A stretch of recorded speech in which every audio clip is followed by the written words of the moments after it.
Hello नमस्कार विद्यार्थी मित्रों, આપની આ યુટ્યુબ ચેનલ પર આપ સર્વનું હાર્દિક સ્વાગત છે। તો વિદ્યાર્થી મિત્રો, આજના વિડીયોની અંદર આપણે વાત કરવાના છે ધોરણ 8 વિષય છે હિન્દી અને પ્રથમ પરીક્ષા 2023ની અંદર ખૂબ જ ઉપયોગી થાય તેવું વિકાસ પરીક્ષાલક્ષી અસાઇનમેન્ટનું સોલ્યુશન આપણે આ વિડીયોની અંદર જોવાના છે।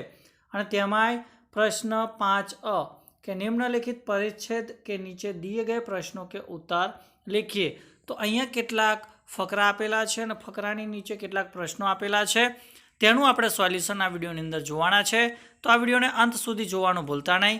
વિડીયો ગમે તો લાઇક કરજો, આ વિડીયોની લિંકને તમારા અન્ય મિત્રો સુધી શેર કરવાનું ભૂલતા નહીં અને ચેનલ પર જો નવા હો તો ચેનલને સબસ્ક્રાઈબ કરી બાજુમાં આપેલ બેલને પ્રેસ કરી દેજો, જેથી આવનાર તમામે તમામ નવા વિડીયોની નોટિફિકેશન સૌપ્રથમ તમારા સુધી પહોંચતી રહે।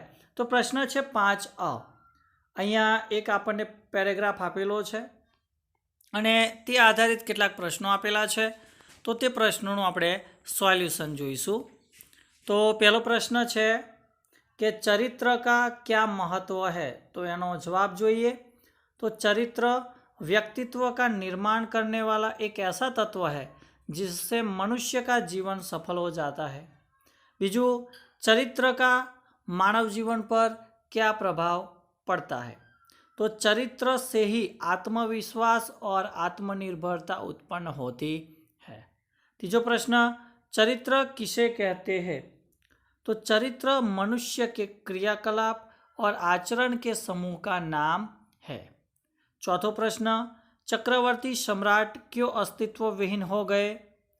तो कई चक्रवर्ती सम्राट धन, पद, वस्तु और विद्या के स्वामी थे, परंतु चरित्र के अभाव में अस्तित्व विहीन हो गए। ત્યારબાદ પાંચમો પ્રશ્ન છે કે इस परिच्छेद को उचित शीर्षक दीजिए। तो અહીંયા જે ફકરો છે એનું શીર્ષક આવશે ચરિત્ર का महत्व। ત્યારબાદ પેરેગ્રાફ આપણને બીજો આપેલો છે, એ પણ તમે અહીંયા જોઈ શકો છો। એક જંગલ આધારિત છે કે ભાઈ જૈવિક ભંડાર ઘર। તો એ જે પેરેગ્રાફ છે એ આધારિત કેટલાક પ્રશ્નો છે, તો એનું પણ આપણે સોલ્યુશન જોઈ લઈએ। એમાં પહેલો પ્રશ્ન છે કે એક अच्छा जंगल क्या कहलाता है। तो उत्तर છે કે એક अच्छा जंगल जैविक भंडार घर कहलाता है। बीजो प्रश्न, जंगल को ज़्यादा छाटने या ख़त्म करने से क्या नुकसान होता है। तो જોઈએ જવાબ એનો આપણે कि जंगल को ज़्यादा छाटने या ख़त्म करने से चीज़ें भी नष्ट हो जाती है, या जिनकी हमें कभी भी ज़रूरत हो सकती है वो चीज़ें नष्ट हो जाती है।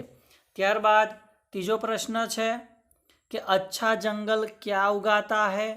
तो अच्छा जंगल हजारों प्रजातियों के पौधों को उगाकर रखता है।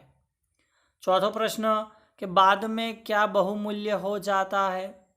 तो हजारों प्रजातियों के पौधे बाद में बहुमूल्य हो जाते हैं।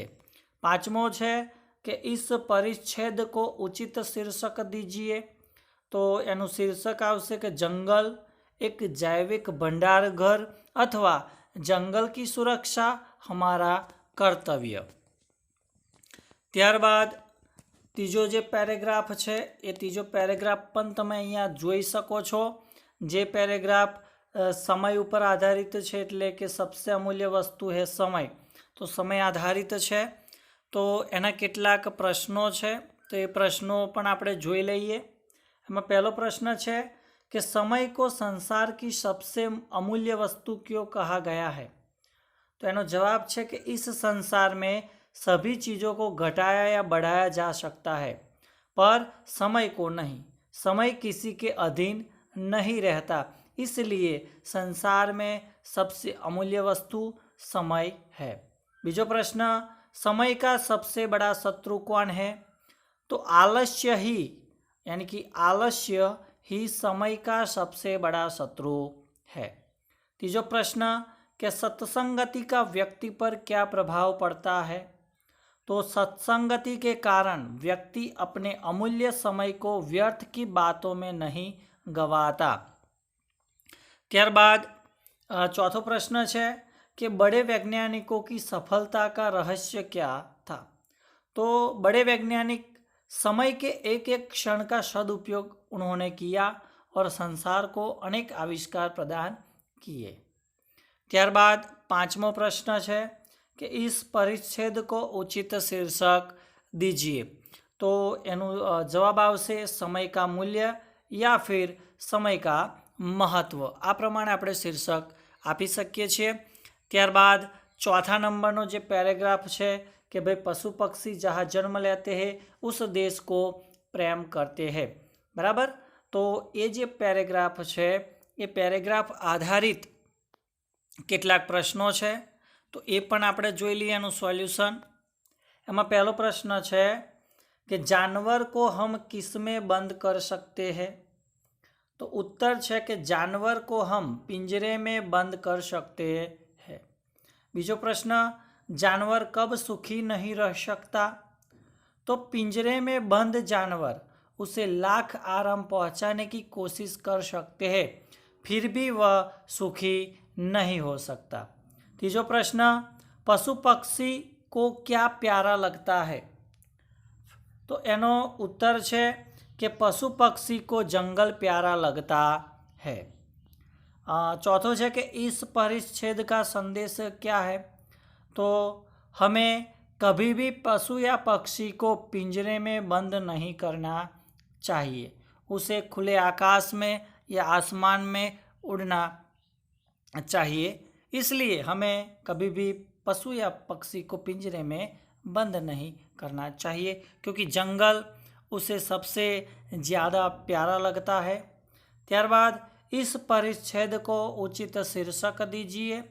तो जवाब आवशे पशु पक्षी की आज़ादी। त्यारबाद छेल्लो पैराग्राफ है एनी अंदर जो शिव की सेवा करता है उसे पहले उसकी संतानों की, इस संसार के सारे जीवों की। आ प्रमाणे આપણને એક પેરેગ્રાફ આપેલો છે અને એની નીચે કેટલાક પ્રશ્ન આપેલા છે તો એનું આપણે સોલ્યુશન જોઈ લઈએ। તો પહેલો પ્રશ્ન છે कि धर्म की क्या कसौटी है। तो निस्वार्थता ही धर्म की कसौटी है। बीजो प्रश्न, किस प्रकार के व्यक्ति को शिव से दूर बताया गया है। तो स्वार्थी व्यक्ति को शिव से दूर बताया गया है। तीजो प्रश्न, शिव का सच्चा उपासक किसे बताया गया है। तो उत्तर है कि जो शिव को दीनहीन में, दुर्बल में और रोगी में देखता है वही वास्तव में शिव का सच्चा उपासक बताया गया है। चौथा प्रश्न, शास्त्रों में भगवान के सबसे बड़े सेवक किन्हें माना गया है। तो शास्त्रों में कहा गया है कि जो भगवान के सेवकों की सेवा करते हैं वे भगवान के सबसे बड़े सेवक माने गए हैं। त्यारबाद छेल्लो प्रश्न के इस परिच्छेद को उचित शीर्षक दीजिए। तो आनी अंदर आवशे सच्ची उपासना या फिर सच्चा उपासक। ए प्रमाणे एनो जवाब आवशे। तो विद्यार्थी मित्रों आ विडियोनी अंदर आपणे जे पेरेग्राफ आधारित केटलाक प्रश्नों हता त्यानुं सोल्यूशन आपणे आपवानो प्रयत्न कर्यो। तो चोक्कसथी विडियो तमने गम्यो ज हशे तो विडियोने लाइक करजो, शेर करजो अने चेनलने सब्सक्राइब करजो। नेक्स्ट विडियोनी अंदर आपणे जे वार्ता आधारित छे ए वार्ताओनुं सोल्यूशन लईने आववाना छे तो ए विडियो पण तमे जोता रहेजो। तो नेक्स्ट विडियोनी अंदर आपणे मळीशुं। त्यां सुधी जय हिंद, जय भारत।